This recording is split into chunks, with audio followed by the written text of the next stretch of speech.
The PNP is wholesaling and retailing ignorance among the masses. Don't let them school you or even try to fool you, my people, and most importantly, those who hold the power to influence the direction of our nation. I woke up this morning with these struggles on my mind, these struggles affecting our country, but mostly with many of our masses fighting their own battles in isolation. And I decided to pen some of the thoughts that came to mind, but it was impossible. There were too many. It's too much that we can easily do and are still not doing, some of which are not even costly, but take only the will to see that no one in our country is left behind. There is so much we can do to solve so many problems, but I can only write them down. For yes, I am a good penman, but I am not God. Hey again, everyone, it's Skywalker. Welcome to my channel where good coffee makes bad people feel bad, but that's not a bad thing, is it? If you know what I am about, if you understand what I stand for, then please thumbs up the video and make sure you are subscribed to this platform. I appreciate you. I appreciate you. And thanks for your support. Welcome to all the newbies on the Skywalker platform.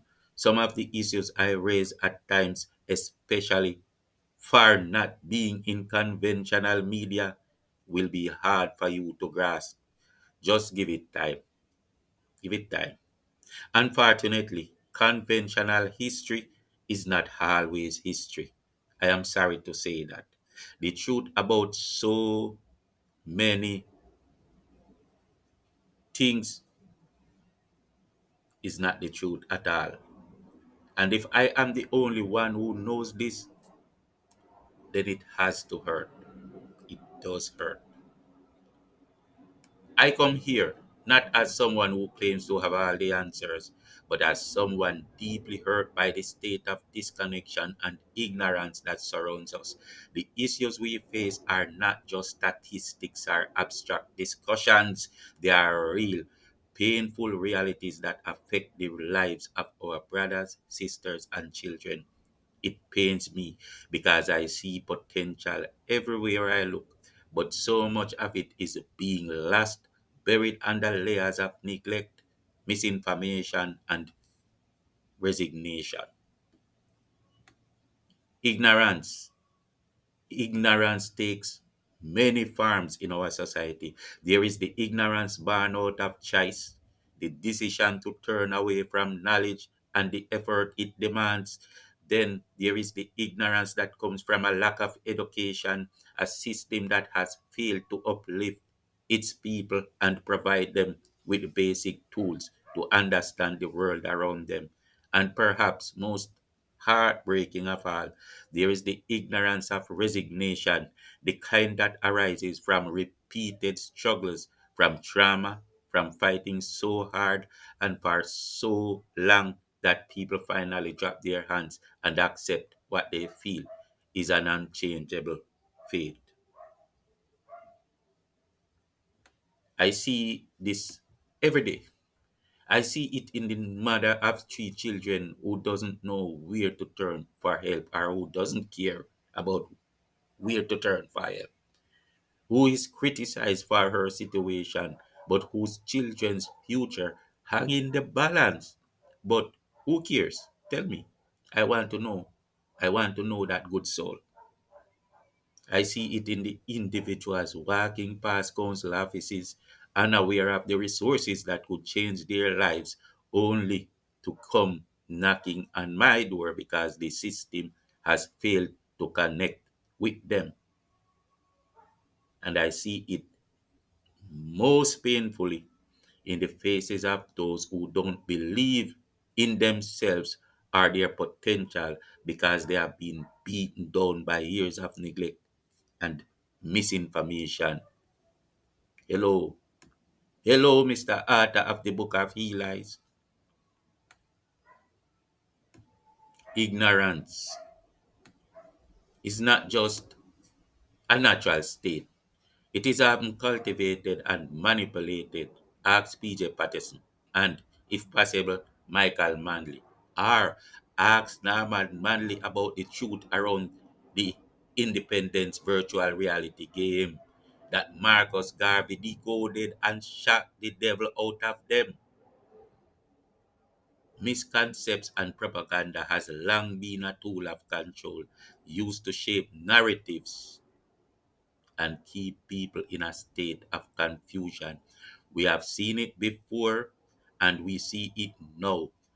Political parties like the PNP in the past and even recently, or since the most honorable Portia Simpson Miller limited the field of play, have exploited the lack of education and awareness among the masses to spread lies and create zealots out of those who do not know better.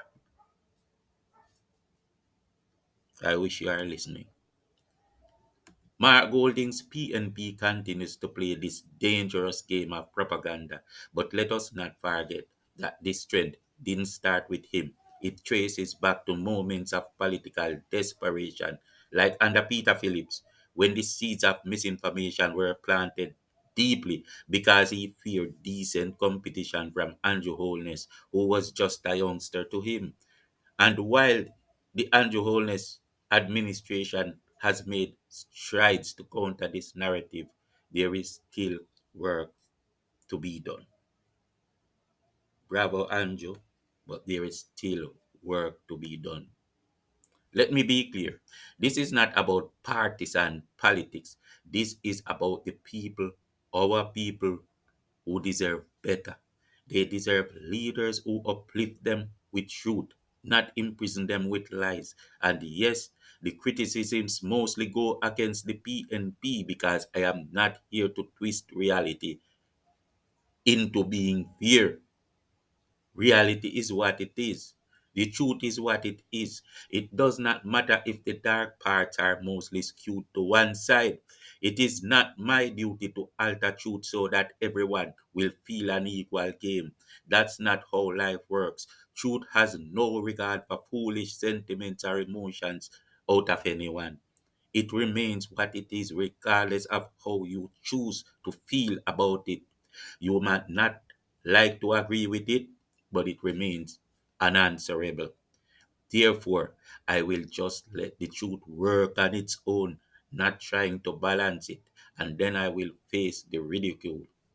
That is all right with me. That's very much all right.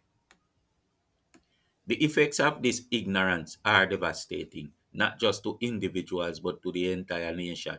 We cannot achieve the productivity and progress we aspire to when so many of our people are disconnected from the systems and opportunities that could help them. Education is not just a luxury, it is the foundation of a strong and capable society. Yet we are still dealing with the legacy of a government that ruled for nearly 20 years and used ignorance as a means to stay in power. No, they want to get back the power by using the same old evil witchcraft that turned us down in the first place. Think about this. Are you trying to think? Or are you just dismissing the idea to even bother? When Bruce Golding attempted to break this cycle by introducing free tuition and affordable education, the response from his opponents was venomous because they were always depending on the people being ignorant and stupid. To this day, the saboteurs of that vision continue to mislead and manipulate, even some of who are still in the schools. And so the cycle continues. Misinformation breeds disillusionment, and disillusionment sends people back to the very forces that harmed them in the first place, like Thomas Golden, the Finsack guy with a chain gang, and his British citizenship, disrespecting Jamaica because he is Britain's favorite colonial son, and a lying one he is too. What an awful circle we are trapped in. And some of us need to go and learn to love ourselves because that is a humongous part of the problem. This is why I'd never trust anyone who bleaches. No disrespect to anyone, but it's true. Real, no real. But I am not here only to lament. I am here to propose solutions because I believe in the potential of our people and the power of change. One of the simplest yet most transformative steps we could take is to appoint field officers or community liaisons, ordinary citizens with humanitarian hearts who can serve as bridges between government programs and the people. These individuals would actively seek out those in need, ensuring that help reaches the most vulnerable among us. Help is easy. That part is easy. Our fiscal doctor, Andrew Holness, has already put help in place. The problem was the disconnection, especially because of the misconceptions deliberately created by his detractors, separating the help from the victims, something that even he himself does not seem to realize. Discreetly, they are separating the help from the needy while he is pushing to send more help. Imagine the difference it would make if every two or three districts had a dedicated field officer who could connect people to programs like the PATH Initiative, Hard NSTA offerings, or housing assistance. Imagine if there were clear, widely advertised hotlines for people to access government resources, hotlines so ingrained in our collective consciousness that they became second nature, like calling a neighbor for help. Do you know that it would change the entire game overnight? And do you know that if you had a hotline for somebody to call, say for instance, if a pit bull was loose on the street, it would change the dynamics in the favor of the government because people hate insensitivity. Do you know that something like that, without casting too much, would change the dynamics of things? There are people that can deal with animals. You have what do they call them? Whatever. You know who I'm talking about.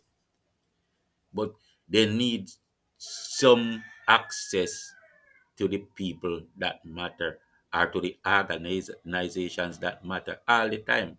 They need that. They need that. And then the government will appear to be less callous. This would not be a costly endeavor either. I keep reminding you that, in fact, compared to many of the initiatives government have undertaken, it would be remarkably affordable and yet the impact would be profound. It would not only uplift individuals and families but also foster trust and engagement between the government and the people. It would neutralize the propaganda that thrives on disconnection and misinformation, and it would bolster the integrity of the government in the eyes of the nation. To the Andrew Holness administration, I say this: the programs you have established are commendable, but their success depends on their accessibility. It is not enough to create systems, they must be visible, approachable, and actively promoted. Do not let them become mere ensigns, symbols without substance. Appoint the field officers, empower the humanitarian citizens, or use church members, Make accessibility a priority. Make accessibility a priority. Make accessibility a priority, because in doing so, you are not just helping individuals, you are shaping the future of our nation, and at the same time protecting the integrity of the government. And to my fellow Jamaicans, I urge you to reflect on the choices we make, the information we believe, and the actions we take. Ignorance is not just a lack of knowledge, it is a choice, and it is a choice we can no longer afford to make. Our children, our communities, and our country deserve better. Let us break the cycle of disconnection and division. Let us build bridges of understanding and opportunity, and let us do so with the compassion and determination that define us as a people. Together, we can create a Jamaica where ignorance is no longer a tool of control, but a challenge we have overcome. Think on these things, my people. Peace out.